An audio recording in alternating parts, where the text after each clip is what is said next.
Assalamualaikum warahmatullahi wabarakatuh. Sebelumnya perkenalkan, nama saya Hidayatus Safitri, NIM 24110101004 dari kelas A2.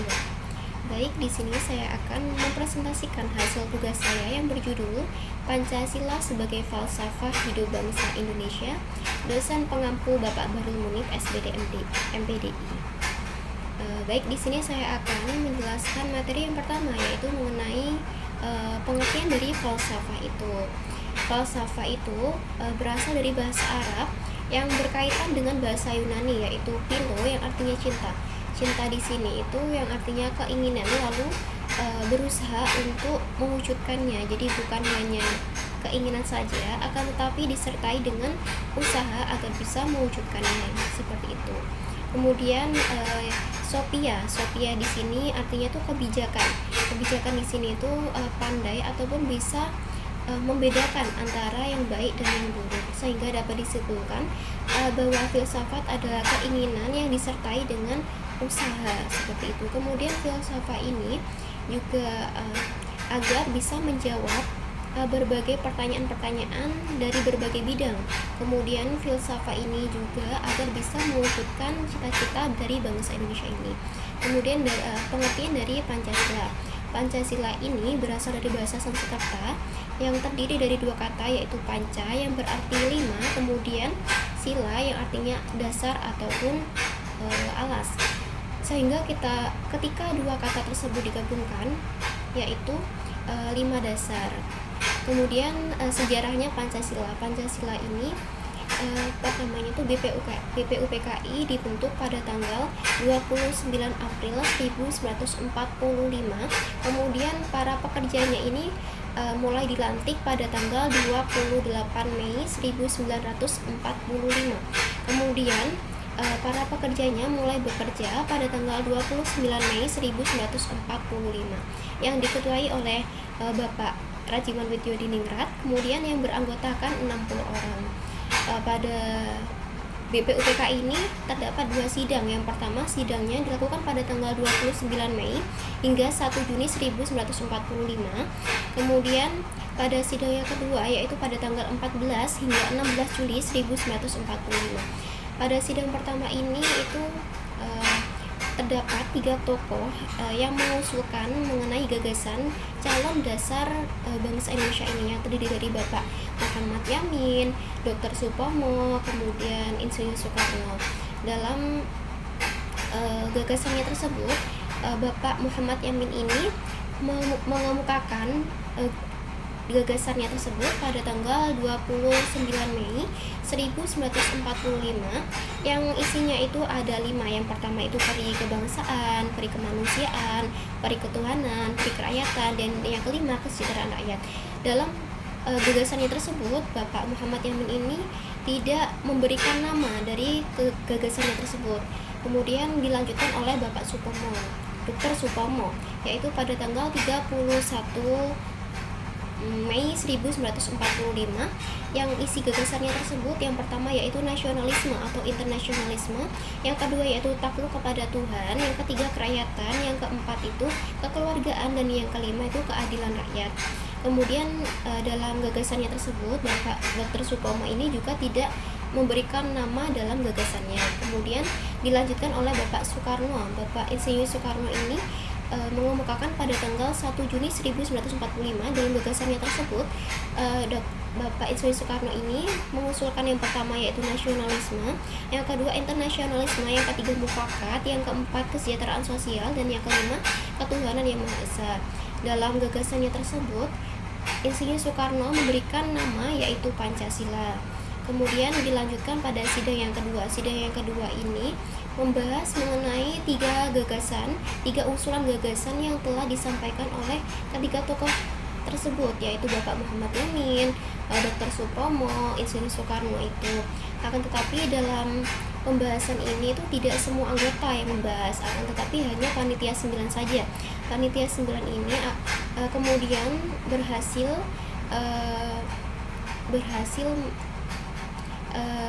yang biasa kita sebut dengan Piagam Jakarta ya. Piagam Jakarta ini di dalamnya itu berisikan bahwa yang pertama yaitu ketuhanan dengan menjalankan syariat Islam bagi pemeluk-pemeluknya. Yang kedua yaitu kemanusiaan yang adil dan beradab. Yang ketiga persatuan Indonesia. Yang keempat kerakyatan yang dipimpin oleh hikmat kebijaksanaan dalam permusyawaratan perwakilan. Dan yang kelima yaitu keadilan sosial bagi seluruh rakyat Indonesia. Akan tetapi setelah itu adanya usulan dari Maluku, kemudian dari Bali ataupun Sunda kecil itu bahwasanya ingin mengganti sila yang pertama dengan yang berbunyi ketuhanan dengan menjalankan syariat Islam bagi pemeluk-pemeluknya diganti dengan ketuhanan yang Maha Esa. Sehingga pada tanggal 18 Agustus 1945 jadikan suatu UUD itu menjadikan tanggalnya UUD itu tanggal 18 Agustus 1945 itu dijadikan sebagai tahun penetapan UUD seperti itu. Kemudian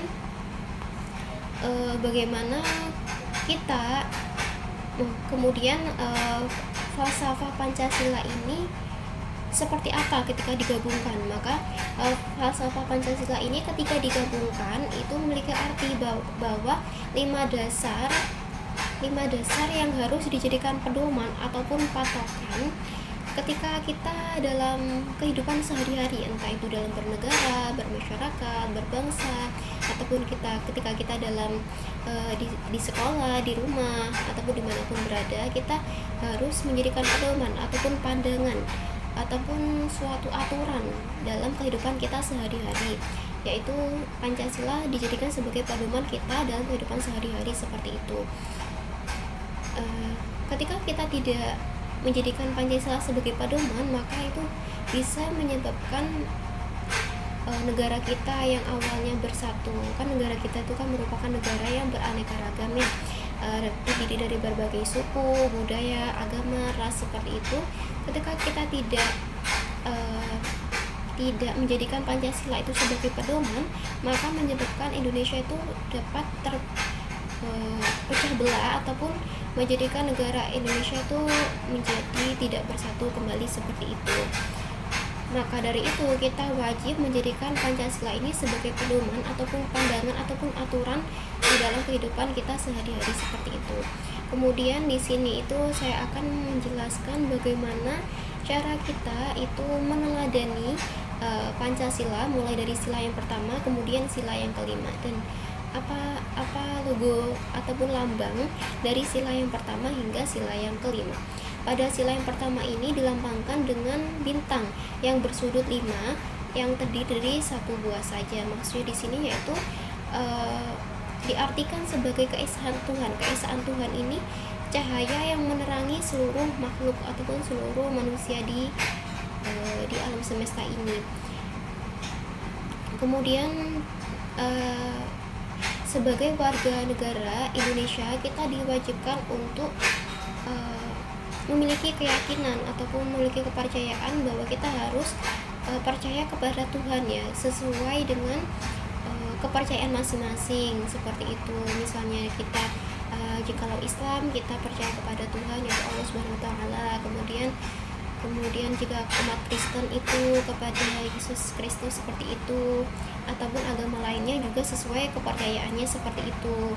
Kemudian bagaimana sih kita untuk menerapkan pada sila yang pertama ini, yaitu kita di dalam kehidupan sehari-hari itu jangan lupakan untuk sholat, ataupun dalam agama Islam seperti sholat ataupun berpuasa, ataupun kita juga bisa seperti tidak mengganggu orang lain dalam beribadah seperti itu. Jadi ketika kita misalnya di dalam sekolah ataupun di dalam kampus kita bertemu dengan agama lain gitu, seperti itu kita wajib tetap menghormati gitu. Kita tidak diperbolehkan kita itu mengganggu ataupun kita memaksakan kehendak kita, memaksakan keyakinan kita kepada mereka. Jadi kita diwajibkan untuk menghormatinya, kemudian kita diwajibkan untuk melaksanakan kewajiban-kewajiban kita terhadap Tuhan.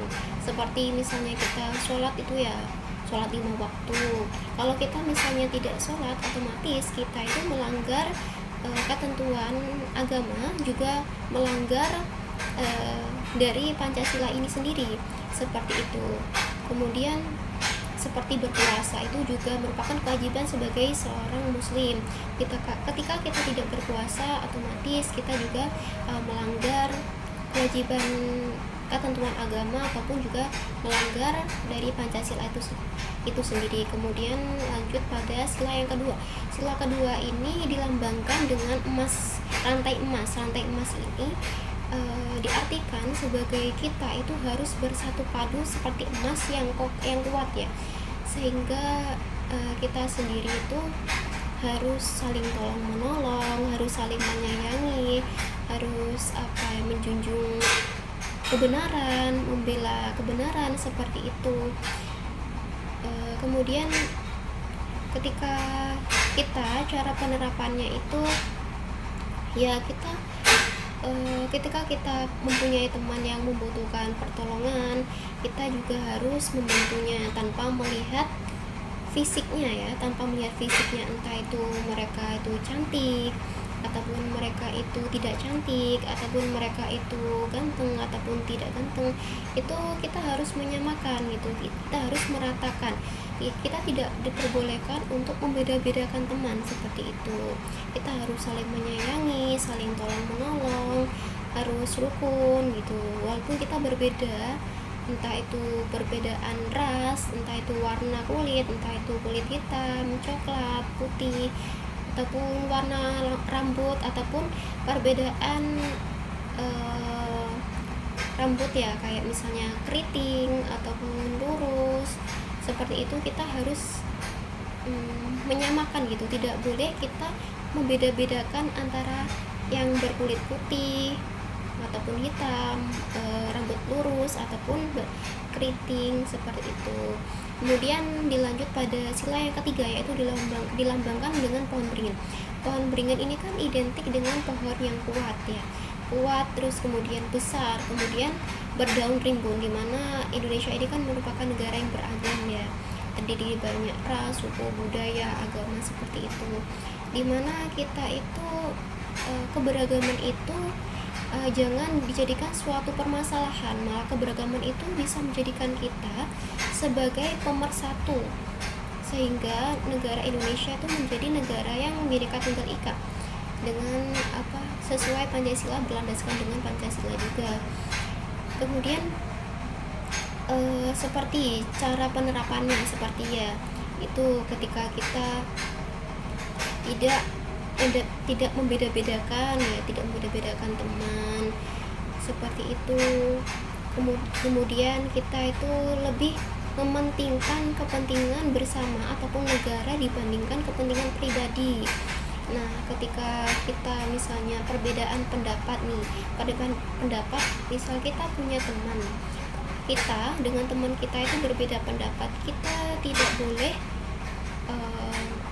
hanya berasumsi bahwa pendapat kita lah yang benar, sehingga kita tidak mendengarkan pendapat dari teman kita ataupun orang lain itu, sehingga menyebabkan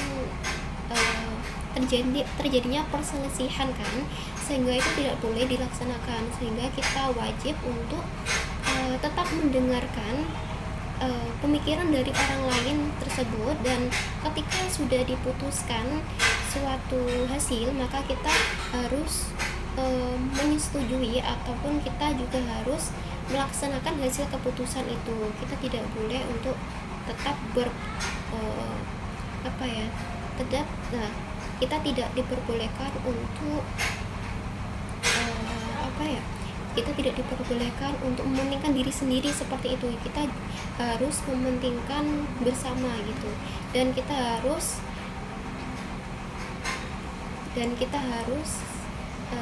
saling menghargai pendapat satu sama lain gitu. Juga kita harus rela berkorban, seperti itu. Kemudian pada sila keempat ini dilambangkan dengan kepala banteng. Kepala banteng ini kan identik dengan hewan yang suka berkumpul. Nah, hewan yang suka berkumpul ini maksudnya ketika kita mempunyai masalah itu kita diharuskan untuk jalan keluarnya dengan mengadakan musyawarah seperti itu agar menghasilkan keputusan yang adil, mufakat, dan keputusan bersama seperti itu. Dan ketika kita misalnya seperti tadi ya, ketika kita berbeda pendapat tapi kita tidak mau melaksanakan musyawarah, itu kan akhirnya untuk menghasilkan suatu hasil itu susah. Maka dari itu kita diwajibkan atau diharuskan untuk melaksanakan musyawarah agar bisa menghasilkan suatu hasil yang adil, mufakat, kemudian dari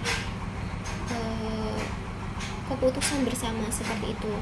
Kemudian yang kelima yaitu dilambangkan dengan padi dan kapas. Padi dan kapas ini kan padi ini diibaratkan dengan pangan, kemudian kapas ini diibaratkan dengan sandang, di mana kita itu harus seimbang antara makan dan juga pakaian. Seperti itu juga kita harus mengembangkan perbuatan ataupun apa yang dilakukan oleh para leluhur, yaitu seperti gotong royong seperti itu. Dan kita harus seimbang antara menghormati hak-hak dan kewajiban. Ketika kita sebagai warga Indonesia, kita harus menghormati hak-hak milik orang lain, kita tidak boleh mengambil hak orang lain. Kemudian kita sebagai warga Indonesia, kita diwajibkan untuk melaksanakan kewajiban kita sebagai warga Indonesia. Seperti misalnya ketika kita itu dalam berkendara itu diwajibkan kita memakai helm, itu kan kewajiban kita ya sebagai warga Indonesia. Kemudian hak kita sebagai warga Indonesia itu misalnya kita difasilitasi seperti jalan raya itu ya, jalan raya seperti itu, ataupun bagi orang yang buta itu ada jalan khusus orang yang buta seperti itu. Ada hak dan juga kewajiban bagi setiap orang, kita tidak boleh mengambil hak orang lain. Kemudian kita juga tidak boleh melalaikan kewajiban kita sebagai warga Indonesia seperti itu. Kemudian pentingnya penerapan nilai-nilai Pancasila dalam kehidupan sehari-hari, yaitu kita bisa mewujudkan silaturahmi itu semakin terjaga seperti itu. Kemudian menjadi Indonesia itu negara yang lebih toleran terhadap agama lain, kemudian bisa meningkatkan keimanan kita kepada Tuhan Yang Maha Esa. Kemudian kita juga bisa berlaku adil terhadap orang lain seperti itu. Kemudian banyak sekali kasus-kasus itu yang menyimpang dari Pancasila. Misalnya pada sila yang pertama itu adanya kasus bom bunuh diri. Kasus bom bunuh diri ini terjadi di Surabaya, Jawa Timur, yang ledakannya itu terdapat di 3 gereja yang alasannya karena berijtihad. Kemudian disusul ledakan yang terjadi di kantor polisi sehingga menyebabkan adanya korban. Nah, padahal ini berijtihad ini bisa jadi karena adanya oknum-oknum yang mencoba untuk membelokkan arah gitu loh, sehingga tidak sesuai dengan ajaran agama gitu. Sehingga kita harus bisa pandai-pandai untuk berpikir ini benar atau tidak seperti itu. Kita tidak boleh ketika ada oknum yang menyesatkan seperti itu kita langsung ikut. Kita tidak boleh seperti itu. Kita harus memikirkan terlebih dahulu apakah itu benar ataupun tidak seperti itu.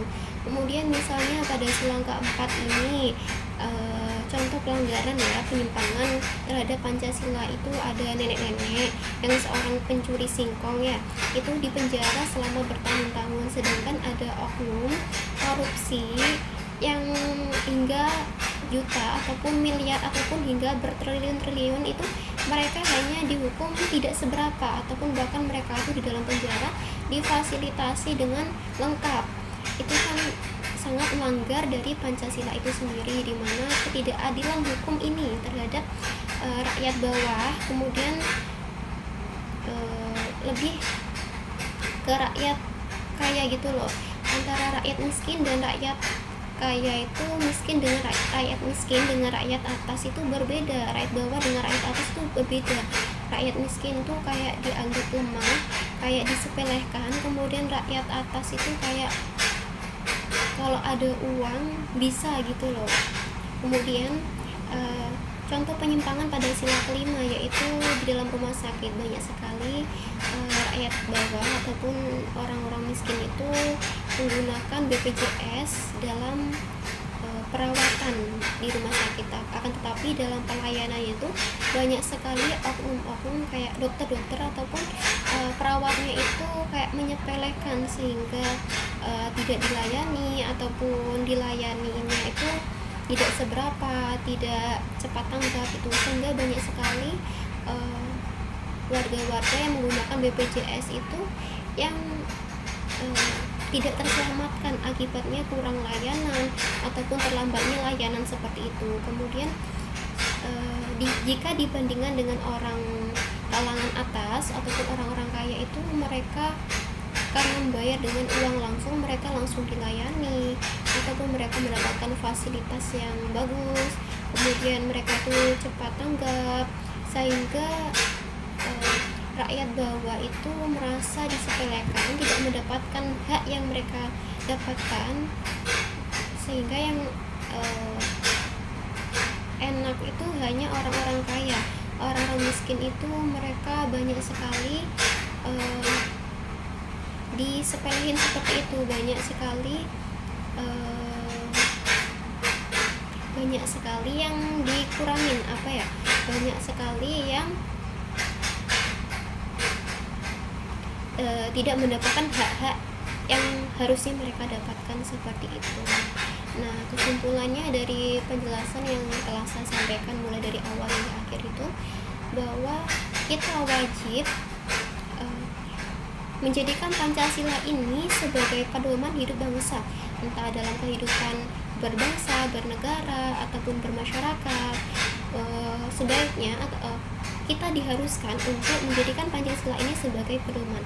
Dikarenakan ketika kita tidak menjadikan pedoman, maka negara kita ini bisa menjadikan negara yang terpecah belah, ataupun negara yang tidak bersatu, ataupun negara yang terjadi banyaknya suatu kasus seperti itu. Sehingga kita diwajibkan untuk menjadikan Pancasila ini sebagai pedoman ataupun pandangan dalam kehidupan sehari-hari seperti itu.